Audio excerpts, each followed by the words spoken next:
Good morning students. आज हम पढ़ना जा रहे हैं कंकरेंसी कंट्रोल टेक्निक्स के बारे में। ठीक है, तो फोर्थ यूनिट तक हमने अपना जो पोर्शन है वो कंप्लीट कर लिया है।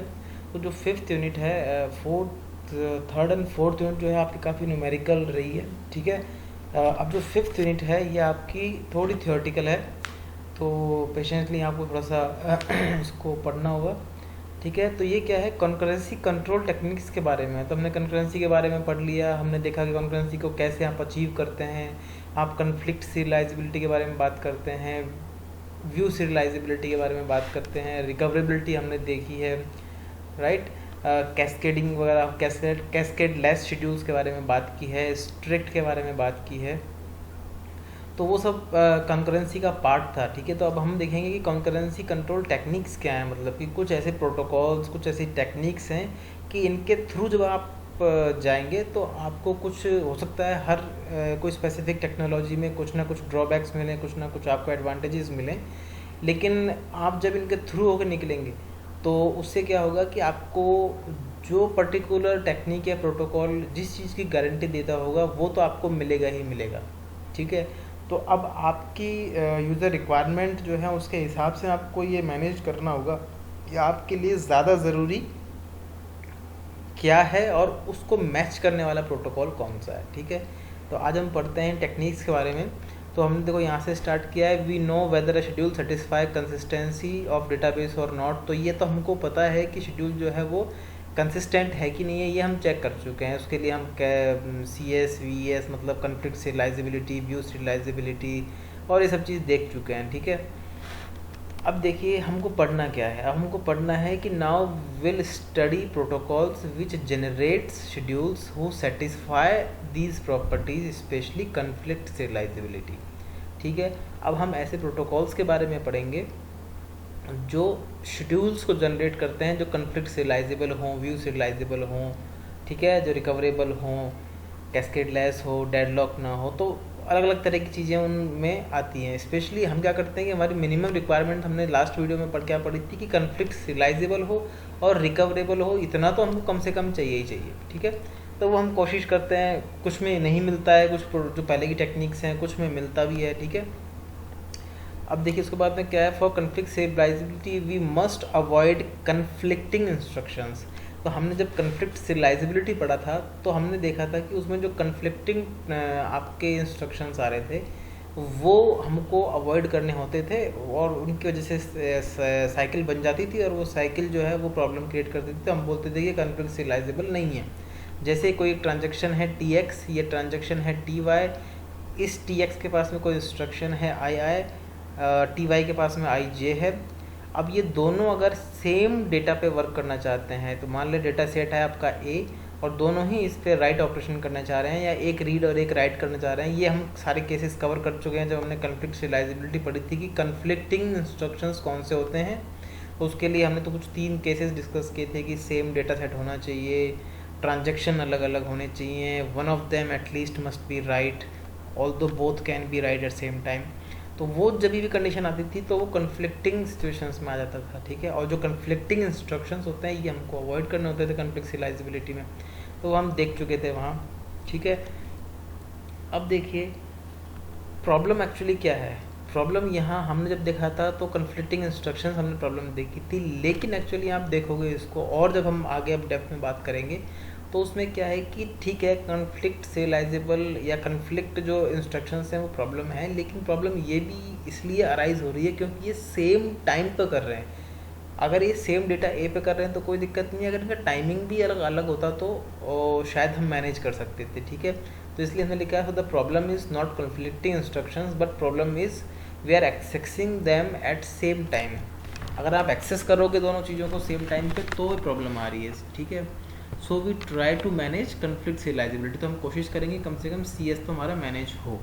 ठीक है, अब देखिए so different protocols are there which guarantee you which you make schedules via this protocols then you will get benefits which that protocols have. ये हम आपको बता चुके हैं कि आप इन शेड्यूल्स के थ्रू जब अपने शेड्यूल्स को बनाएंगे तो वो गारंटी देंगे। हर प्रोटोकॉल का अपनी गारंटी है कुछ चीज़ों में, तो वो मिल जाते हैं। ठीक है, हम एक एक करके पढ़ना स्टार्ट करेंगे।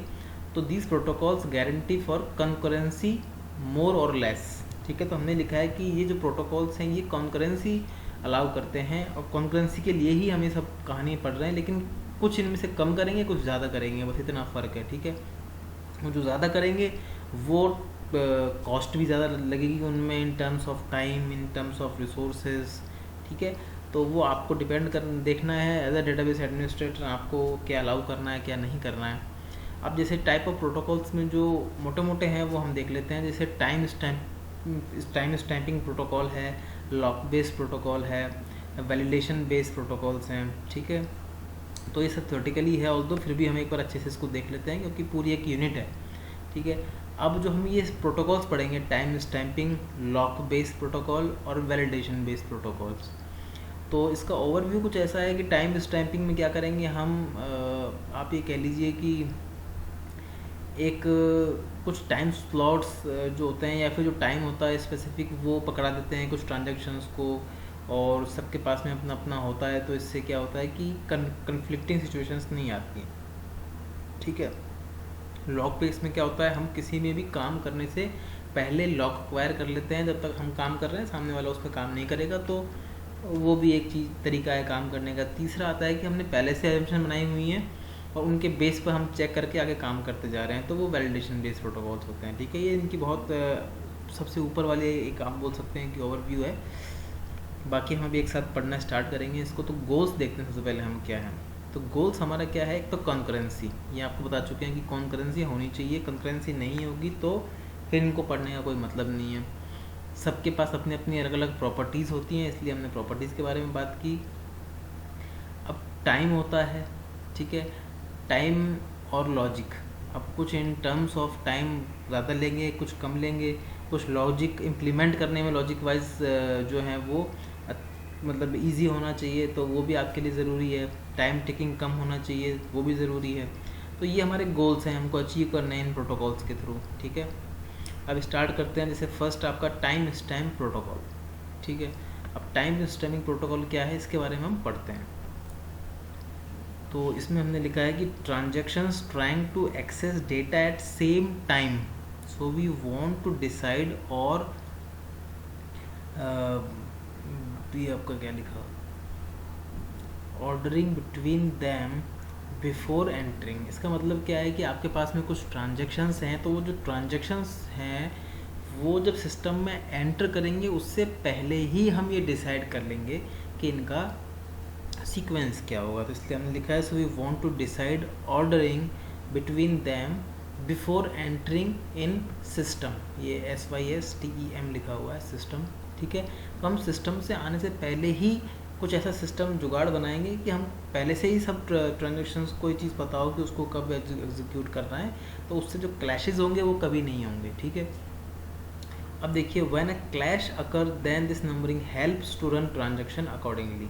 तो जैसे एक एग्जांपल आप इसमें देखिए, बैंक का एग्जांपल देखिए कि पहले बैंक्स में क्या होता था, लंबी लंबी लाइंस होती थी, अभी भी होती हैं कुछ जो गवर्नमेंट बैंक्स हैं उनमें, लेकिन मोस्ट ऑफ बैंक्स में क्या कर दिया गया है, अब टोकन सिस्टम कर दिया गया है। आप वहाँ जाइए, आपने जैसे ही वो फॉर्म सा जो होता है वो फिल किया, या जैसे भी आपने वहाँ जो टैब रखा होता है उस पर अपनी एंट्रीज मेंशन की, आपको एक टोकन मिल जाता है। आप आराम से बैठिए, टोकन नंबर सामने स्क्रीन पे चल रहा होगा, आपका जब नंबर आएगा तो वो चीज़ हो जाएगी। तो वहाँ से क्या हुआ, लाइन ख़त्म हो गई, सामने वाले के लिए भी वो प्रॉब्लम ख़त्म हो गई, आपके लिए भी प्रॉब्लम ख़त्म हो गई। ठीक है, तो वही हम करने वाले हैं एक तरीके से। ठीक है, अब देखिए इसमें क्या है, आपके पास में एक ट्रांजैक्शन है TI, एक है TJ। TI सिस्टम में एंटर करता है तो क्या करता है, टाइम स्टैम्प के हिसाब से आप देखोगे तो हम कौन सा टाइम रिकॉर्ड करने की कोशिश कर रहे हैं, हम जो सिस्टम का टाइम होता है उसको रिकॉर्ड करते हैं। जैसे TI सिस्टम में 12:05 पे आया, इसके साथ में ये डेट भी ले सकता है, मंथ, डे, ईयर। ठीक है, तो जो सिस्टम का टाइम होता है वो सबको पता है कि टाइम विद डेट इस तरीके से मैंशनड होता है। तो मान लीजिए 12:05 पे ये TI आया है। ठीक है ना, अब इसकी ऑर्डरिंग क्या हो सकती थी, तो इस तरीके से हो सकती थी कि हम बोलें 1 2 3 4 5 6 7, लेकिन इसमें प्रॉब्लम क्या है, प्रॉब्लम ये है कि ये एक ना एक दिन ये नंबरिंग जो है ये इतनी बड़ी हो जाती है कि आपको ये चेंज करनी पड़ती है। जैसे मान लीजिए कोई फ़्लाइट्स आ रही हैं, अब फ़्लाइट्स रुकने वाली नहीं है, ऑल्दो अभी रुकी हुई हैं, पर ऐसा नहीं होना है हमेशा के लिए। तो फ्लाइट्स डेली आएंगी, डेली जाएंगी, तो ये नंबरिंग बढ़ती जाएगी 1 2 3 4 5 6 7 8। अब हम सिर्फ ये 1 2 के बेस पे करेंगे तो ये बहुत लंबी गिनती हो जाएगी, कई बार लाखों में पहुंच जाएगी। तो उसके लिए हम क्या करते हैं, हम सिस्टम का टाइम ही नोट कर लेते हैं और उसको एसोसिएट कर देते हैं ट्रांजेक्शन के साथ, और हम बोलते हैं कि ये इसका टाइम स्टैम्प है। ठीक है, जैसे कोई ट्रांजेक्शन टी आई आया तो उस टाइम 12:05 हो रहे थे, फिर एक अलग ट्रांजेक्शन आया टी जे, उस टाइम हो रहे थे आपके 13:05।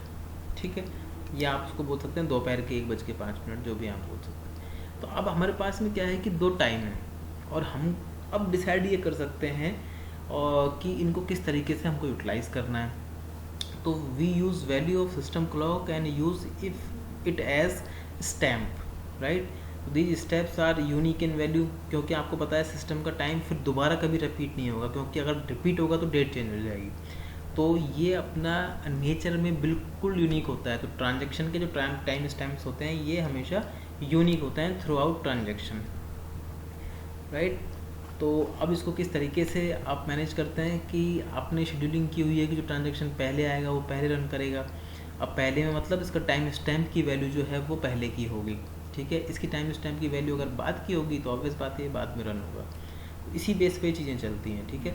अब इसमें लिखा हुआ है टाइम स्टैम्प फॉर ट्रांजेक्शन्स, मतलब दो तरह के टाइम स्टैम्प होते हैं। देखो हमारे पास जब हम काम कर रहे हैं शेड्यूलिंग में तो दो तरह की चीज़ें हैं, एक तो ट्रांजेक्शन है, एक डेटा है। डेटा क्या है, जिस पे हम काम कर रहे हैं, जैसे ABCD जो हम रीड एंड राइट करते हैं ना जिन चीज़ों को, वो आपके डेटा हो गए। ट्रांजेक्शन्स हो गए T1 T2। तो दो तरह के टाइम स्टैम्प होंगे। एक टाइम स्टैम्प होगा, ये बहुत कन्फ्यूजिंग है तो एक बार अच्छे से समझ लेना कि ये तो टाइम स्टैम्प हो गया T1 T2 ट्रांजेक्शन्स के लिए, ये हो गया डेटा के लिए टाइम स्टैम्प। तो दोनों के लिए हमको टाइम स्टैम्प मैनेज करके चलना पड़ेगा, ठीक है। अब देखो सबसे पहले हम रीड करते हैं टाइम स्टैम्प विद ट्रांजेक्शन, ठीक है। When a transaction entering in system we associate a time stamp with that, और उसको इस तरीके से लिखते हैं टाइम स्टैम्प TS ब्रैकेट में ट्रांजेक्शन का नेम। अब हमने एग्जांपल कैसे लिखा, time stamp of TI transaction, जो एंटर किया TI ट्रांजेक्शन किसी सिस्टम पे, उसके टाइम स्टैम्प की वैल्यू क्या है 10:05 AM, राइट। तो ये हमने उसका नोट कर लिया। तो इस तरीके से आपसे कोई पूछता है कि टाइम स्टैम्प ऑफ TI, मतलब TI एक ट्रांजेक्शन है जो सिस्टम में एंटर किया है, उसका टाइम स्टैम्प की वैल्यू जो है वो ये है, ठीक है। अब लिखो as we know it is the value of system clock, right. अभी सिस्टम क्लॉक की वैल्यू है, वी द नेक्स्ट ट्रांजेक्शन आएगा TJ enters in system, then the time stamp will be change, ठीक है। अब जो नेक्स्ट सिस्टम में transaction उसके बाद आया TJ, उस टाइम हो सकता था कि 12:05 हो गए हों, तो टाइम स्टैम्प ऑफ TJ क्या हो गया 12:05। तो अब ये देखिए आप, ये यूनिक होगा साइज में, सबको पता है, always unique and fixed through out the execution. तो जो ये ट्रांजेक्शन एक बार टाइम स्टैम्प मिल गया किसी ट्रांजेक्शन को, ये उसके लिए फिक्स हो जाता है। ऐसे ही TJ के लिए ट्रांजेक्शन मिल गया, फिक्स हो गया है। अब ये सोचिए कि इनमें से पहले कौन आया था, तो पहले आपके पास में TI आया था, तो इसका टाइम स्टैम्प जो है वो कम होगा TJ से। ऑब्वियस बात है, देखने में भी वैल्यूज से भी लग रहा है कि ये 12:05 है, 10:05 है, तो इसका टाइम स्टैम्प ज़्यादा है, इसका टाइम स्टैम्प कम है, तो TI लेस देन TJ। लेकिन आप ये बताइए इनमें सीनियर कौन है, मतलब पहले कौन आया है, तो पहले सिस्टम पे कौन आया, ऑल दो इसका टाइम स्टैम्प कम है, फिर भी आप जब इसको इस तरीके से देखोगे तो आपको क्या लगेगा कि सीनियर यही है। ऑब्वियस बात है, तो I सीनियर है, J जूनियर है। I सीनियर क्यों है, क्योंकि ये सिस्टम में पहले आया है, इसका टाइम स्टैम्प पहले का है, और TJ जो है इसका टाइम स्टैम्प बाद का है, तो ये जूनियर है। तो इस तरीके से हमने लिखा है इसको, time stamp of TI is less than time stamp of TJ। आसान सी बात है समझने में, ठीक है। इसके बाद देखिए ये जो ऑर्डर हमने लिखा, ये ऑल्सो डिटरमाइन सीरियलाइजेबिलिटी ऑर्डर, जो हमने कॉन्फ्लिक्ट सीरियलाइजेबिलिटी में ऑर्डर पढ़ा था कि इसका सीरियलाइजेबिलिटी का ऑर्डर क्या होगा, वही ऑर्डर ऑफ एग्जीक्यूशन यहाँ भी होगा। तो इसमें क्या लिखा हुआ है, ये हमने लिखा था TI less than TS TJ, the system ensure that in the resultant CSS TI will execute first and TJ execute उसके बाद में, ठीक है। तो जो आपका कॉन्फ्लिक्ट सीरियलाइजेबल शेड्यूल CSS बनेगा, तो सिस्टम ये इंश्योर करता है कि जो I है वो सीनियर है, तो वो पहले रन करना चाहिए, TJ बाद में करना चाहिए, ठीक है। अब इसके बाद देखिए ये हो गया आपका ट्रांजेक्शन्स का टाइम स्टैम्प की बात। अब हम बात करेंगे डेटा आइटम्स के टाइम स्टैम्प्स की बात में, ठीक है। जब इनके बारे में बात करेंगे तो क्या क्या लिखेंगे हम, time stamp of each data item. तो डेटा आइटम है उसके ऊपर टाइम स्टैम्प कैसे काम करता है ये हम नेक्स्ट वीडियो में बात करते हैं, ठीक है।